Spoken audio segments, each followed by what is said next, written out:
Have you ever had this happen? You're scrolling your phone, you're busy, life is fine, and then for no logical reason, their face appears in your mind. Not because you saw their profile, not because someone mentioned their name. It just arrives, like a memory that refuses to die. You tell yourself you've moved on. You know the relationship is over. You know you shouldn't care. And yet, there they are. In the shower, in the car, right before you fall asleep. A song, a smell, a random street that looks like the one you once walked down together. Suddenly, your chest feels heavy again. You wonder, why am I still thinking about this person? What is wrong with me? Why can't I just let this go? Tonight, I want to tell you something that might quietly change the way you see all of this. Because what if the person you can't stop thinking about is not actually the problem? What if they're a message? What if they're a mirror? And what if your mind keeps replaying them? Because your soul is trying to show you something about you that you've never fully seen. For a long time, people assumed that random thoughts just happen. A memory appears, a face, a moment. We shrug and say, that's just how the mind works. But depth psychologist Carl Jung didn't see it that way. He believed that the unconscious is not chaotic. It's not random static. It's an intelligent living field of memory, emotion, and unprocessed experience. So, when a certain person keeps resurfacing in your mind, over days, over months, sometimes over years, Jung would say, this is not an accident. Something in you is trying to be seen, not something in them, not something in the relationship, something in you. And that's the part we almost never look at. Think of your inner world like a vast, silent library. On the surface, you have the books you like to show people, the confident version of you, the I'm fine, I've moved on story, the parts you post online. But deep inside this library, there are shelves no one visits, old stories you never fully read, chapters you close too fast, moments of shame, wounds you minimized, needs you told yourself were too much. You keep walking past those shelves. You turn off the lights. You lock the door.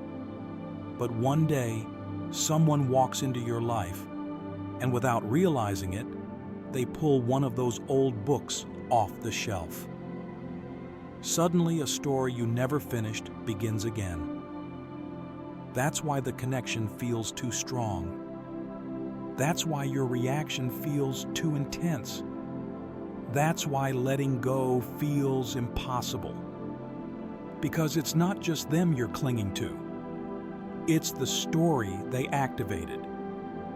We often say, I'm obsessed with this person. But look closer.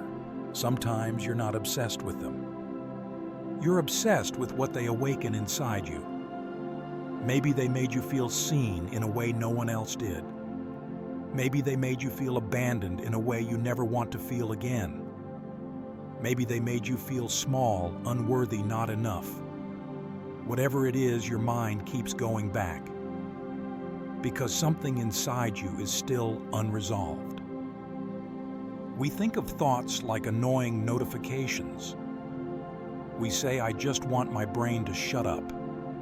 We try distractions, new people, new habits, new goals.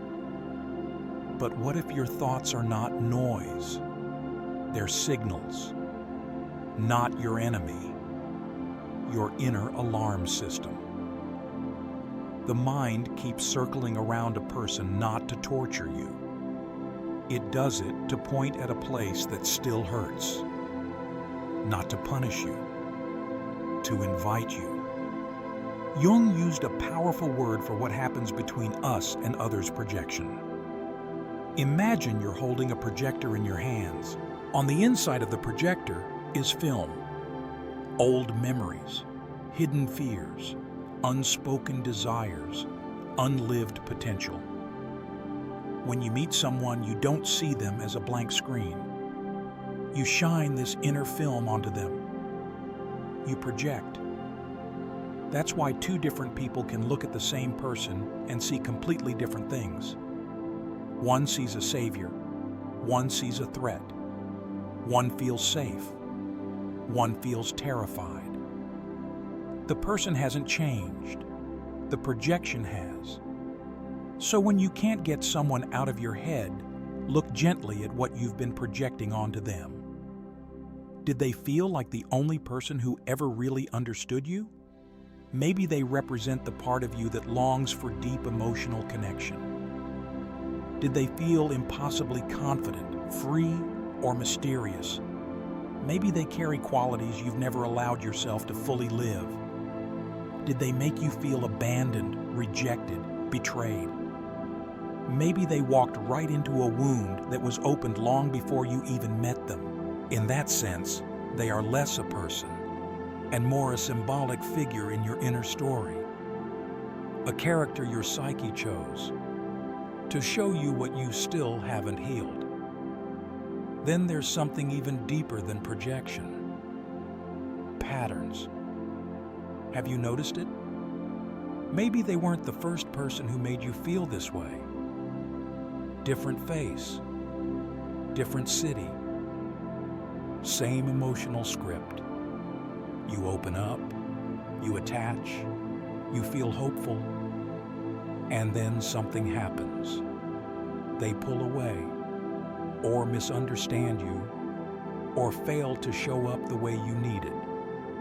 And suddenly you're not just reacting to this person, you're reacting to every similar moment your body remembers, without words, without logic. Jung believed that our most intense attachments are often guided by invisible patterns he called archetypes. These archetypes are like deep templates buried in the human psyche. They shape what kind of people feel magnetic to you. They influence who feels safe, who feels exciting, who feels meant to be. For men, he spoke of the anima, the inner feminine image. For women, the animus, the inner masculine image. We move through life unconsciously searching for people who match this inner image.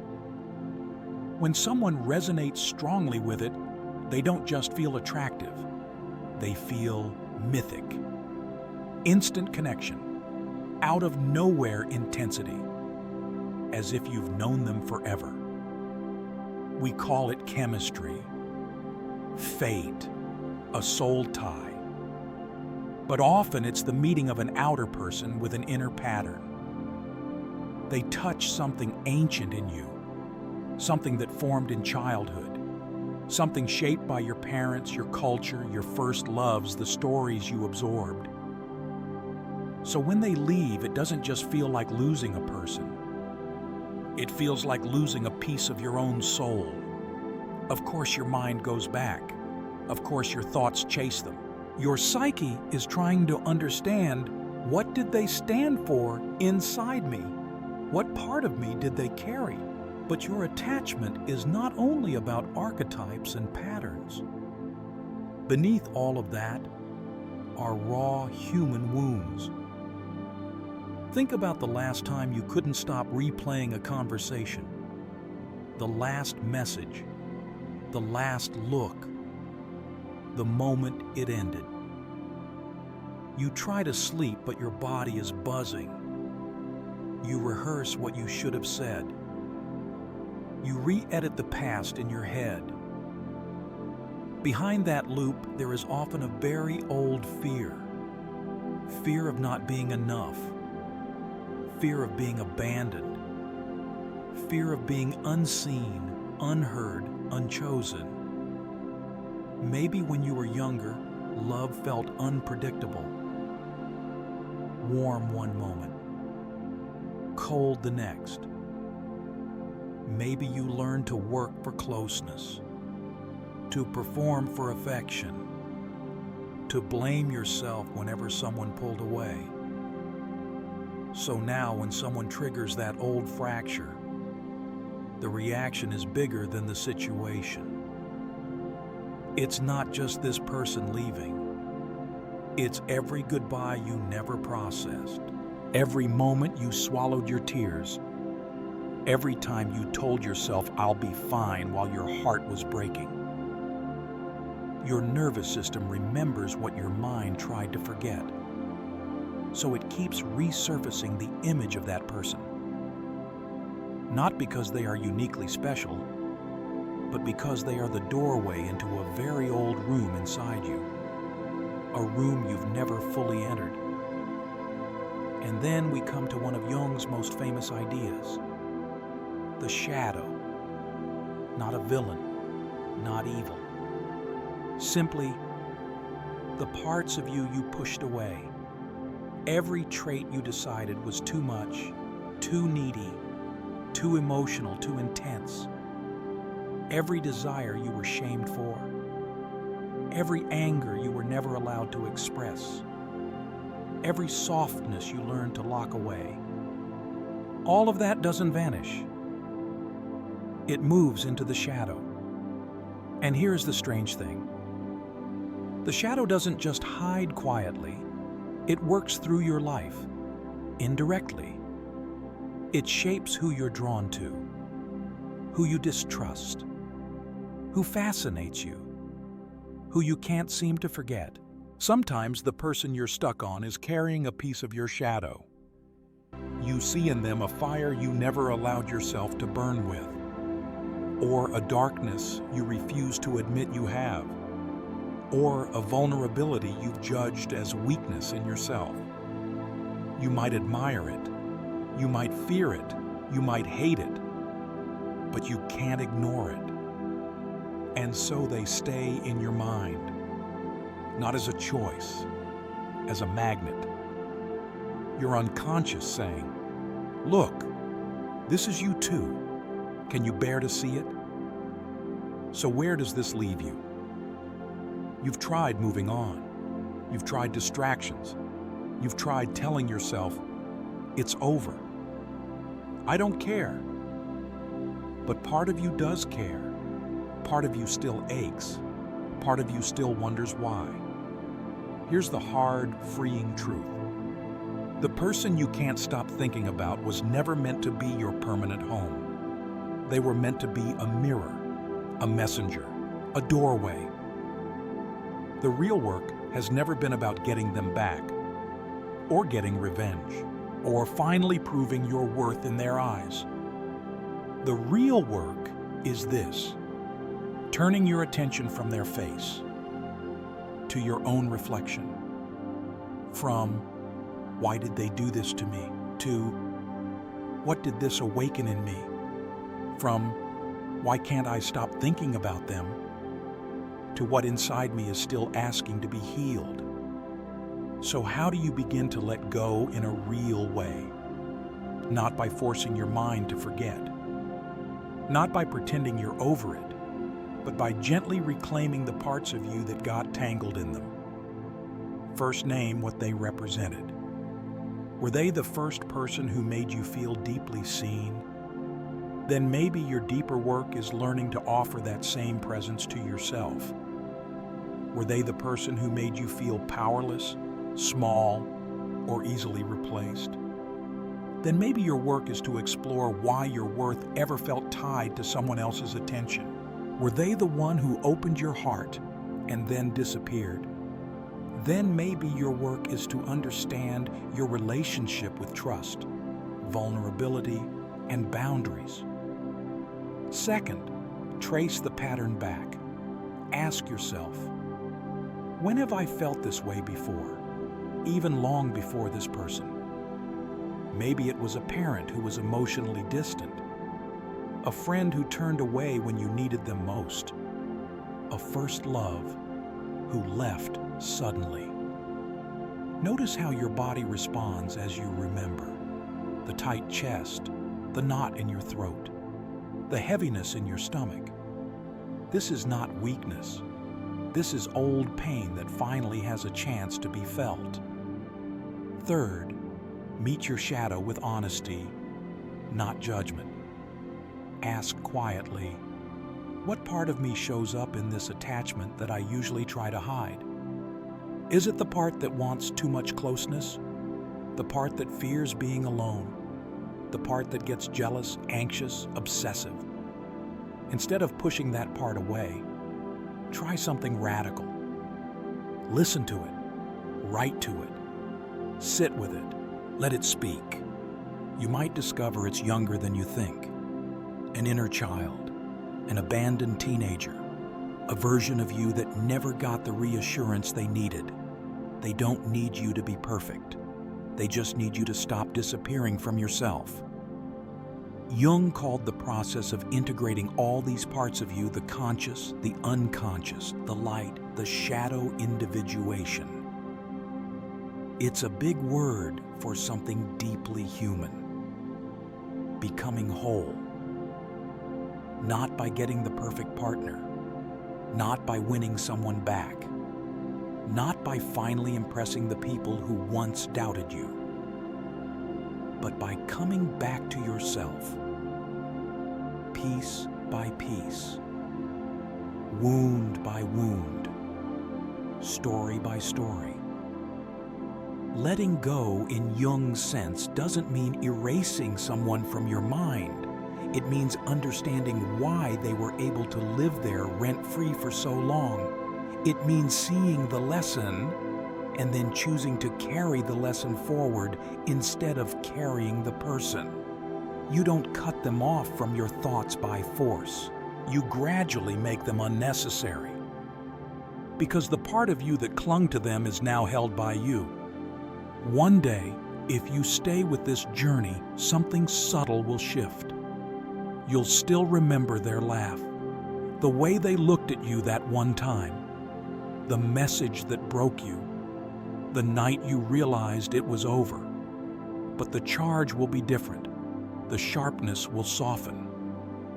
You'll look back and realize I wasn't haunted by them. I was haunted by my own unfinished story. They were just the one who opened the book. And instead of asking, why did this happen to me?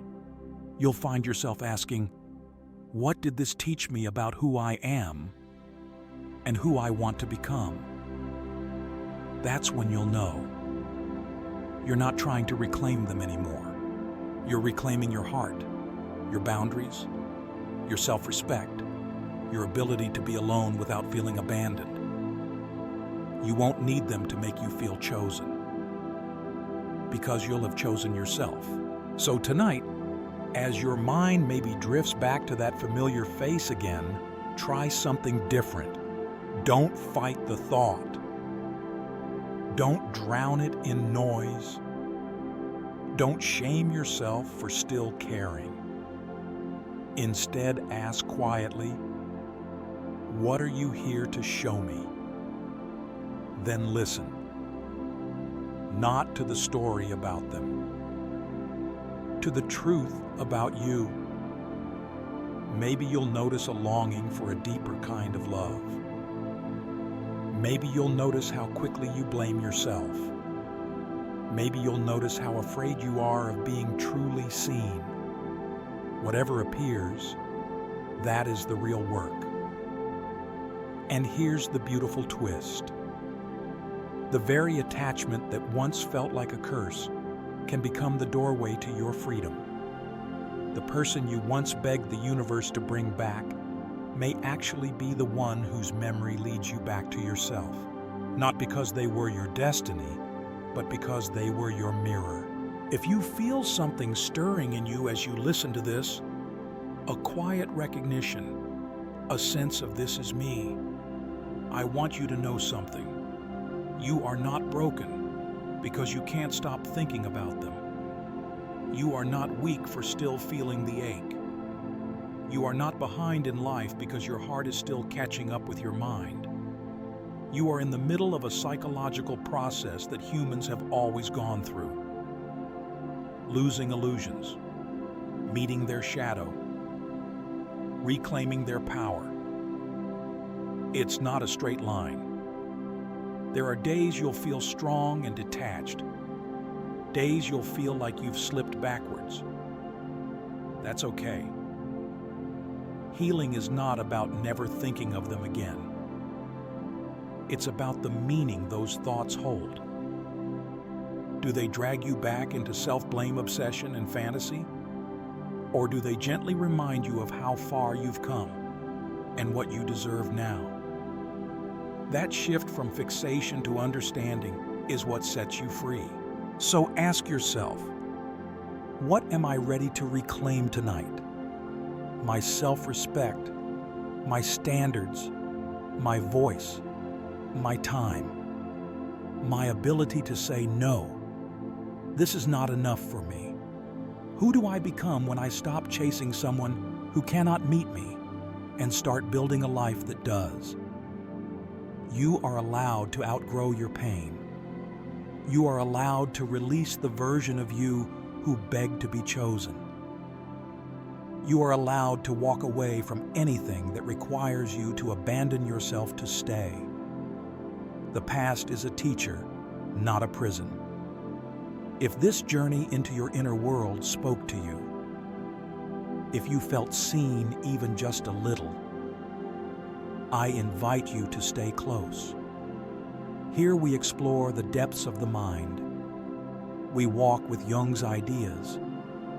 We look at love, loss, attachment, and transformation through the eyes of psychology and soul. Not to analyze you from a distance, but to help you understand why you feel what you feel and how to reclaim your life from it.